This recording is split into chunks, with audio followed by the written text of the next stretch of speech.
नमस्कार मित्रहो, आज महाराष्ट्रासाठी अत्यंत दुःखद दिवस आहे। आजच्या सकाळी एका भीषण विमान अपघातात उपमुख्यमंत्री अजित पवार यांचे निधन झाले आहे। या अपघातात त्यांच्यासह विमानातील इतर 4 जणांचाही मृत्यू झाला आहे। या व्हिडिओमध्ये आपण या दुर्दैवी घटनेची संपूर्ण माहिती जाणून घेणार आहोत। तर मित्रहो, व्हिडिओला लाईक करा, चॅनलला सबस्क्राईब करा आणि बेल आयकॉन प्रेस करा। अपघाताची माहिती। मित्रहो, जिल्हा परिषद आणि पंचायत समिती निवडणुकांच्या प्रचारासाठी उपमुख्यमंत्री अजित पवार आज सकाळी मुंबईहून बारामतीला जात होते। सकाळी 8:10 त्यांचे विमान मुंबईहून बारामतीच्या दिशेने उड्डाण झाले, परंतु सुमारे 40 मिनिटांनंतर म्हणजेच 8:48 बारामती विमानतळाजवळ लँडिंग करताना विमानाला तांत्रिक बिघाड झाला। विमान नियंत्रणाबाहेर गेले आणि विमानतळाजवळच्या एका शेतात कोसळले। अपघाताची तीव्रता इतकी भीषण होती की विमान कोसळताच त्याला आग लागली।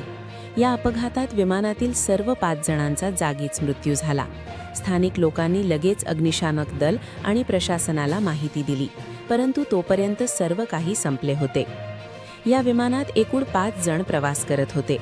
पहिले अर्थातच उपमुख्यमंत्री अजित पवार, दुसरे कॅप्टन सुमित कपूर, विमानाचे मुख्य पायलट, तिसरे फर्स्ट ऑफिसर शांभवी पाठक, सहपायलट। शांभवी यांनी मुंबई विद्यापीठातून एरोनॉटिक्स आणि एव्हिएशन सायन्समध्ये पदवी मिळवली होती।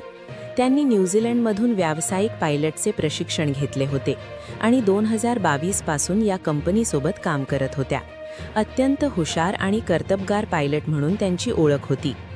चौथे PSO विदीप जाधव, अजित पवारांचे सुरक्षा अधिकारी। विदीप जाधव हे मूळचे सातारा जिल्ह्यातील तरडगाव गावचे होते। मुंबई पोलिसांच्या 2009च्या बॅचचे असून ते अजित पवारांच्या सुरक्षेसाठी नेमून दिलेले होते। आणि पाचवे पिंकी माळी, फ्लाईट अटेंडंट। पिंकी माळी मूळच्या उत्तर प्रदेशच्या जौनपूर येथील होत्या आणि त्यांना 5 वर्षांचा अनुभव होता। अजित पवारांसोबत हा त्यांचा चौथा प्रवास होता, जो दुर्दैवाने अखेरचा ठरला। अपघाताचे शेवटचे क्षण। मित्रहो, आता सर्वात महत्त्वाचा प्रश्न येतो की अचानक असा अपघात कसा झाला।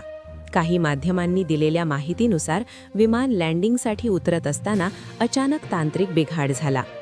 कॅप्टन शांभवी पाठकांनी तात्काळ एअर ट्रॅफिक कंट्रोलला माहिती देण्याचा प्रयत्न केला। त्यांचे शेवटचे शब्द होते, मे डे मे डे, जे विमान वाहतुकीत आपत्कालीन परिस्थितीचे संकेत आहे। परंतु काही सेकंदांतच विमान नियंत्रणाबाहेर गेले आणि खाली कोसळले। कोसळताच विमानाला भीषण आग लागली।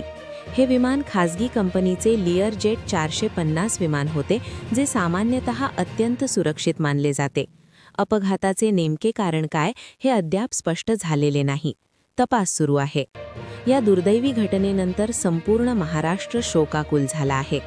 मुख्यमंत्री देवेंद्र फडणवीस यांनी या घटनेवर खोल दुःख व्यक्त केले आहे।